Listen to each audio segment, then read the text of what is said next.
Assalamu alaikum la team amateur, j'espère que vous allez bien. Votre débrief dans un instant. La Première Ligue a repris ses droits aujourd'hui pour la deuxième partie de la saison 2024-2025. Aujourd'hui, que des nullards aujourd'hui.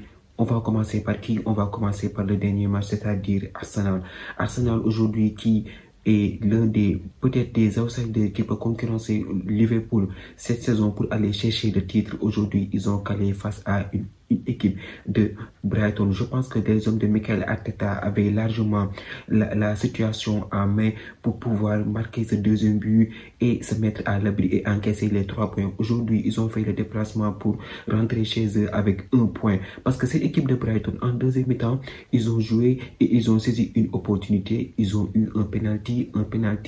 Voilà, je ne peux pas dire qu'il n'y a pas penalty parce que la faute n'est pas aussi évidente que ça. C'est tête contre tête entre Saliba et l'attaquant de Brighton. Donc là, l'arbitre siffle penalty et il plombe cette équipe d'Arsenal. Mais moi, je pense que Arsenal, cette saison, voilà, ils n'ont pas fait une saison de ouf comme l'année dernière où ils étaient coude à coude avec cette équipe de Manchester City pour essayer de remporter cette Première Ligue. Et cette Première Ligue-là, si tu aspires à la remporter, il faut faire comme Liverpool. Il faut taper les équipes à chaque semaine. À chaque semaine, il faut les taper. Il faut avoir d'abord une bonne équipe. Je pense que cette équipe d'Arsenal n'a pas un leader en attaque, un attaquant, un pur neuf, un tueur devant les buts qui va leur permettre, voilà, de prendre l'avantage face à certaines équipes. Et pour remporter ce championnat de Premier League, il va falloir battre ces équipes-là de Brighton, ces équipes de milieu de tableau qui jouent le maintien. Il va falloir les taper pour aller chercher la Première Ligue. Et je pense que cette équipe d'Arsenal aujourd'hui, ils sont en toute honnêteté, ils ont pas les joueurs pour. Martinelli, il te sert pratiquement à rien. Quand il marque un but, c'est occasionnel. Il saute 3 week-ends, il te met encore un but. Gabriel Jesus, quand il arrivait à Arsenal, on avait plein d'espoir sur lui. On le voyait comme le numéro 9 idéal. Il est venu avant Kai Havertz, mais il déçoit, il ne marque pas, il n'est pas constant. Il était là avec les blessures, donc ça ne marche pas. Kai Havertz n'est pas là, Bukayo Saka n'est pas là. Bukayo Saka sur le côté droit, il est impliqué sur 15 buts d'Arsenal. Il est absent pour 2 mois, donc ça va être compliqué pour cette équipe d'Arsenal qui n'a pas été ménagée aussi par les blessures. Il y avait aussi la blessure de Bukayo Saka en début de saison, de Martin Odegaard qui les a plus plombés et maintenant Kyle avec sur le front de l'attaque, on l'a plus. Il va falloir faire, et Mikel Arteta va falloir faire avec les joueurs qu'il a. Donc ça devient compliqué pour cette équipe d'Arsenal. Au milieu de terrain aussi, Moreno, franchement, on l'a amené pour donner un second souffle à ce milieu de Manchester, d'Arsenal, je veux dire, pardon. Mais ça ne fonctionne pas. Il est beaucoup trop lent.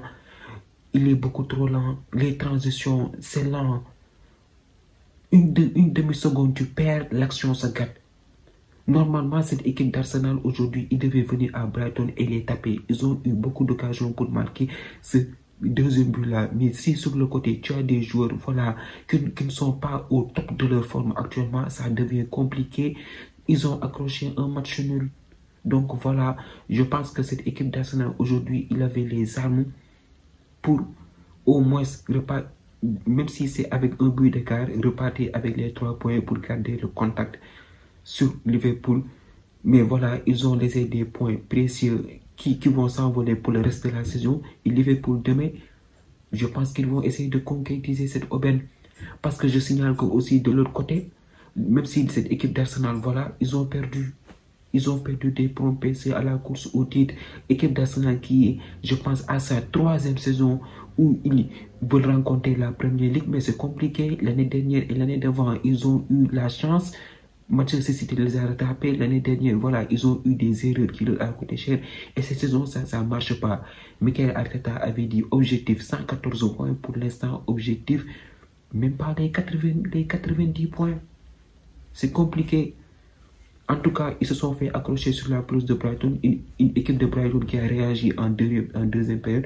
Et ça a fini par payer. Ils ont eu le penalty. Et voilà, ils ont assuré l'essentiel. Ils ont maintenu les 1 point chez eux. Donc voilà ce qu'on pouvait dire.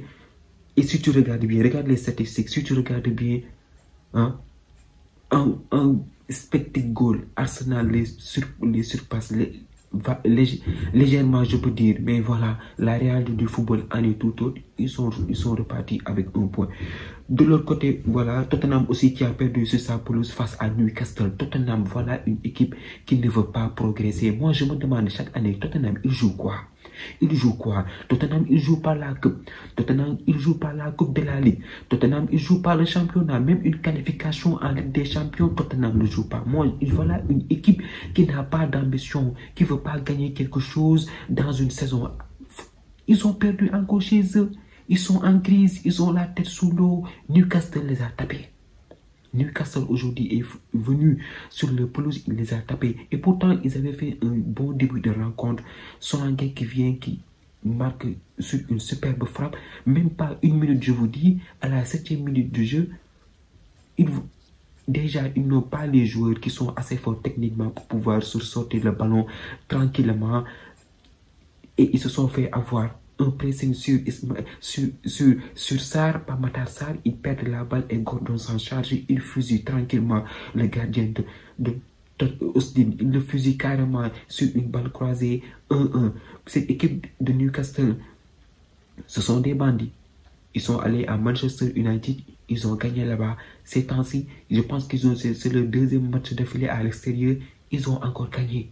Ils ont encore gagné. Même vers la fin de la première mi-temps, ils ont doublé la mise sur un but et une défense des spectateurs. Spectateurs qui regardent, des débordements, tu ne comprends pas. Voilà. Cette équipe de Tottenham, ils sont faibles. Ils n'ont pas de leader en attaque. À part si Emerson ne joue pas, ça ne bouge pas en attaque. Il a fallu le faire rentrer pendant la deuxième mi-temps pour avoir un coup de folie. Et même après ça, les Magpies, ils ont maintenu l'avantage. Une top performance de Tonali et de Bruno Guimaraes au milieu de terrain. Joelinton, n'en parlons même pas. En ce moment, ils sont au top de leur forme et ils enchaînent les matchs. 5 matchs d'affilée et 5 victoires. Ils sont à la 5e place, coude à coude avec Chelsea. Eux aussi, ils veulent jouer les places européennes. Et je pense que, voilà, victoire très méritée de la part de Newcastle aujourd'hui face à cette équipe de Tottenham. C'est faible. C'est faible, franchement, c'est faible. Ange Postecoglou, en ce moment, son sort est presque scellé. On ne sait pas encore, mais ils sont en crise. Ils sont en crise. Ils ne parviennent pas à gagner chez eux et ça devient compliqué.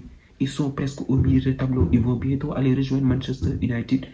Donc voilà, top performance de la part des Magpies. Chelsea aussi de son côté, il est parti à Newcastle. Il a fait 1-1-1.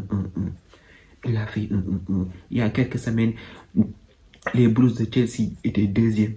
Ils étaient deuxièmes du championnat. Maintenant, ils se retrouvent à la 5e place.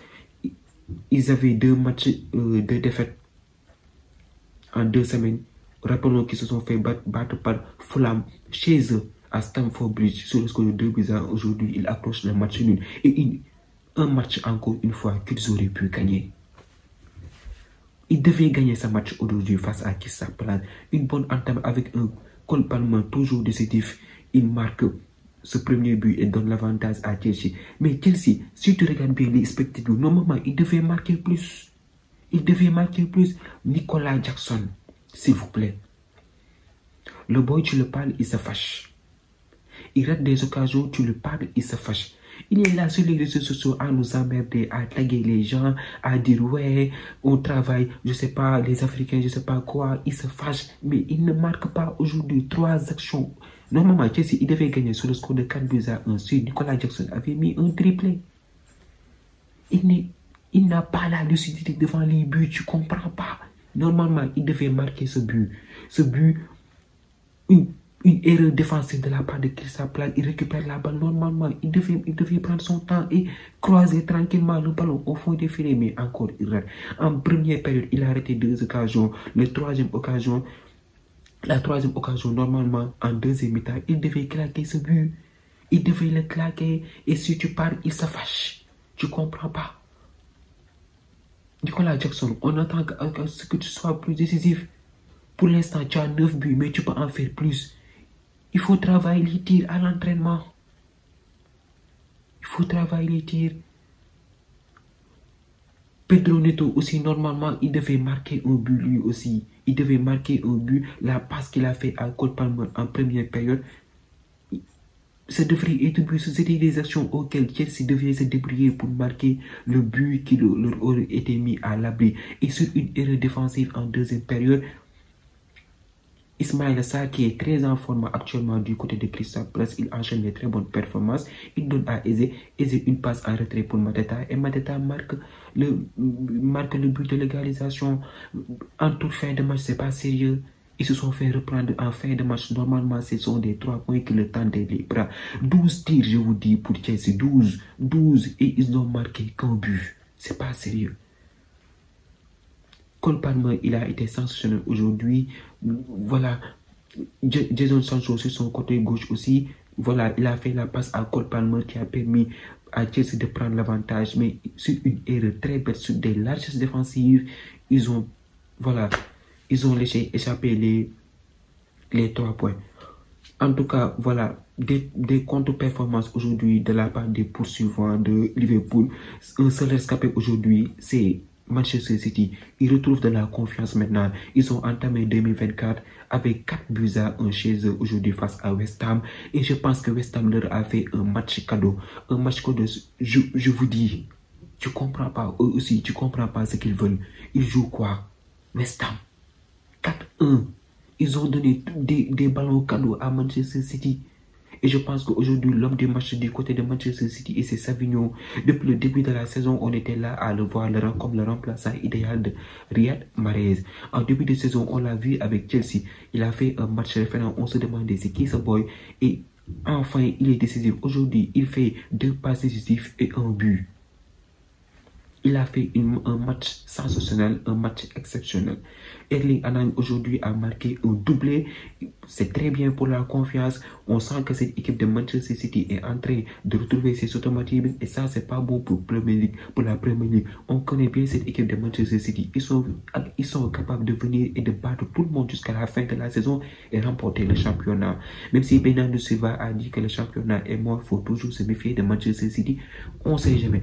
Mais en tout cas, aujourd'hui, on retrouve une équipe de Manchester City qui gagne 2 matchs d'affilée. Ils sont en train de revenir. Attention, on a vu aussi un très bon Kevin De Bruyne. Enfin, Jack Grealish.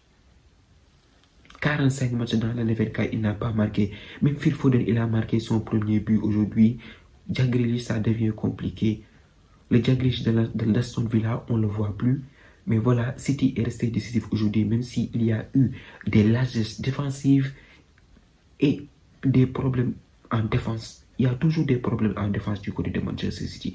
Mais aussi, aujourd'hui, ça s'est pas senti face à une équipe de West Ham qui a été faible. Et pourtant, avant le but de Manchester City, ils ont eu des occasions pour marquer. Et quand tu ne marques pas face à Manchester City, tu le payes cash.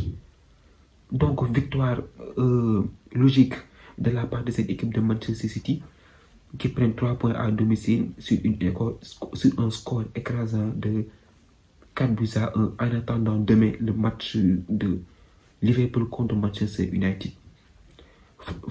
Faut attendre rien du tout de ce match-là. Manchester va se faire taper. Ils sont nuls. C'est comme Tottenham en ce moment. Ils sont nuls. Ils sont nuls. Amorim est venu, rien n'a changé. Cette équipe-là aussi, tu comprends pas. Demain, ils vont jouer à Liverpool sur un stade très bruyant. Et je pense qu'avec cette dynamique de de Liverpool, Manchester United, il va battre qui? En tout cas, tout était possible dans le football. Demain, on va se donner rendez-vous à 17h et on va voir ce que ça va donner. En tout cas, voilà, je reste pessimiste en tant que deuxième supporter de Manchester United. Donc voilà, on verra. La team, c'était tout pour cette vidéo. Merci d'avoir regardé. Merci de partager, de liker et de vous abonner au max. On se donne rendez-vous très prochainement pour une nouvelle vidéo. D'ici là, portez-vous bien.